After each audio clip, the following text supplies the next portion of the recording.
Hello મિત્ર, અમે આજે આ ગાડી બનાવવા આવ્યા છે. ઇકો ગાડી છે. હવે એમાં તકલીફમાં એવું હતું કે ભાઈ ગાડીના માલિકે એવું કીધું ડ્રાઈવરને કે ગાડી અંદર બહારથી સાફ કરી નાખવાની, ધોઈ નાખજો ગાડી. તો ડ્રાઈવર ભાઈએ કમ્પ્લીટ કામ કર્યું. ગાડી તો કમ્પ્લીટ ધોઈ છે, જો કમ્પ્લીટ ચકાચક કરી છે. પણ એમાં તકલીફ શું કરી કે ડ્રાઈવર ભાઈ આ બાજુ અહીંયાથી પાણી ચાલુ કર્યું. ગંદકી હતી ને, પાણી ધોઈથી બરાબર અહીંથી પાણી નાખીને એટલે એમાં શું થઈ ગયું, આ વાયરિંગમાં પાણી લાગી ગયું. બરાબર, આ વાયરિંગ પાણી લાગી ગયું એટલે એમાં પાણી લાગ્યું એટલે ગાડીની વાટ લાગી. બરાબર, જોયેલા એસીએમ શોર્ટ થઈ ગયેલું, એમાં પાણી લાગે એટલે શોર્ટ જ થઈ જાય ગાડીમાં.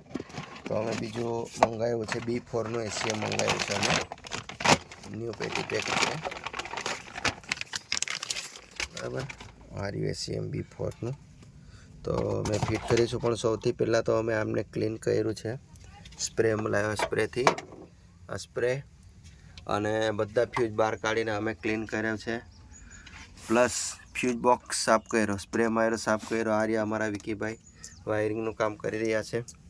ફ્યુઝ સાફ સફાઈ કરીને લગાવશે. એના પછી અમે બધું ફિટિંગ કરી એસીએમ લગાવ્યા પછી ચાલુ કરીએ. કેમ કે એસીએમ વસ્તુ એવું છે આ ગાડીઓ માટે બહુ ખરાબ વસ્તુ છે આ.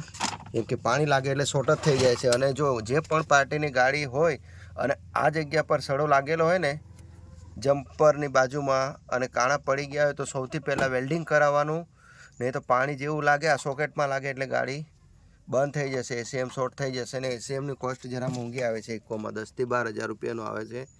અને કાર વોશિંગ સેન્ટરમાં બી ક્યારે બી જાઓ તો આ જગ્યા પર ફાટેલું તો આ ભાઈ પાણી નહીં મરાવાનું, પાણી વાગશે એટલે એસીએમ ઉડી જશે. બરાબર, તો આ મસ્ત જાણકારી આપું છું તમને. તો મિત્ર, જાણકારી તમારા સેફટી માટે મેં મૂકી છે.